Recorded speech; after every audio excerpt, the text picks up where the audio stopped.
मुंबई महापालिकेनं वरळी किनारपट्टीच्या स्वच्छतेसाठी कंत्राटदाराची नियुक्ती केलेली आहे। पुढील 5 वर्षांसाठी कंत्राटदाराची नियुक्ती करण्यात आली आहे। कंत्राटदाराकडून 3.5 किलोमीटर लांबीच्या किनारपट्टीची दररोज स्वच्छता केली जाणार आहे। या स्वच्छतेसाठी महापालिका वर्षाला 1,44,27,000 रुपये खर्च करणार आहे। त्यामुळे येणाऱ्या काळात वरळी किनारपट्टी स्वच्छ राहणार का हे पाहणं महत्त्वाचं ठरणार आहे।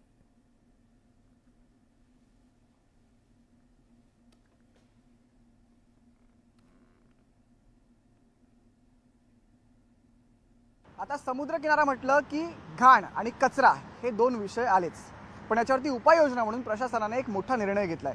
वरळीची जी किनारपट्टी आहे त्या किनारपट्टीच्या स्वच्छतेसाठी सरकारने आता काही कंत्राटदार नेमलेत। हे कंत्राटदार करणार काय तर पुढच्या 5 वर्षांसाठी वरळीच्या त्या किनारपट्टीची रोज साफसफाई करणार, स्वच्छता करणार आणि ती किनारपट्टी स्वच्छ ठेवण्याचा प्रयत्न करणार। यासाठी या स्वच्छतेसाठी प्रशासनाने वर्षाला जवळपास 1.5 कोटी रुपये मोजलेत। याचा 5 वर्षांचा आपण आकडा काढला तर तो 6 ते 7.5 कोटीच्या घरात जातो। त्यामुळे आता इतका पैसा खर्च करून वरळीची किनारपट्टी साफ राहते की तशीच राहते हे पाहणं महत्त्वाचं ठरेल। व्हिडिओ जर्नलिस्ट हर्षदसह मी संकेत वरक, न्यूज 18 लोकमत। सविस्तर बातमी। मुंबई उपनगरचे सहपालकमंत्री मंगलप्रभात लोढा यांनी छठ पूजेनिमित्त जुहू बीचवर पाहणी दौरा केलेला आहे। यावेळी त्यांनी समुद्र किनारी तलाव परिसरात आढावा घेतला।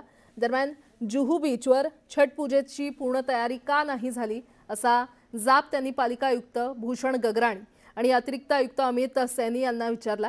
त्याचबरोबर भाविकांना अतिरिक्त सुविधा देण्याच्या सूचना देण्यात आलेल्या आहेत। मुंबईमध्ये सुमारे 60 ठिकाणी छठ पूजेचं आयोजन करण्यात आले।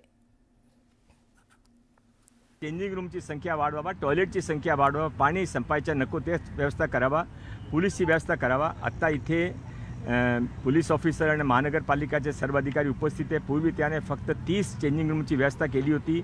मी आता कमिशनर गगराणी साहेब आणि सैनी साहेबाची बोललो, ते वाढून ते 75 करणार आहे। टॉयलेटची व्यवस्था पण समितीचे सर्व लोक इथे आहे, ते समितीचे जे लोक सांगतील त्याप्रमाणे टॉयलेट, चेंजिंग रूमच्या पाण्याची व्यवस्था होईल।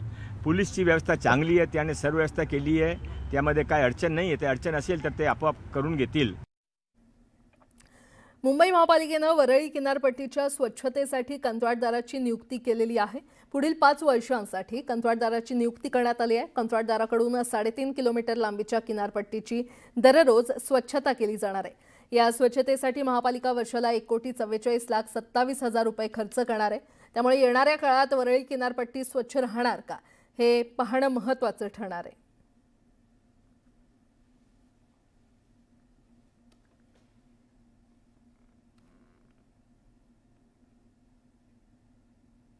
आता समुद्र किनारा म्हटलं की घाण आणि कचरा हे दोन विषय आलेच, पण याच्यावरती उपाययोजना म्हणून प्रशासनाने एक मोठा निर्णय घेतलाय।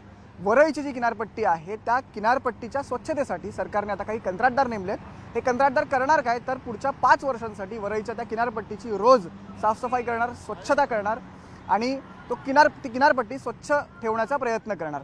यासाठी या स्वच्छतेसाठी प्रशासनाने वर्षाला जवळपास 1.5 कोटी रुपये मोजलेत। याचा 5 वर्षांचा आपण आकडा काढला तर तो 6 ते 7.5 कोटीच्या घरात जातो। त्यामुळे आता इतका पैसा खर्च करून वरळीची किनारपट्टी साफ राहते की तशीच राहते हे पाहणं महत्त्वाचं ठरेल। व्हिडिओ जर्नलिस्ट हर्षदसह मी संकेत वरक, न्यूज 18 लोकमत।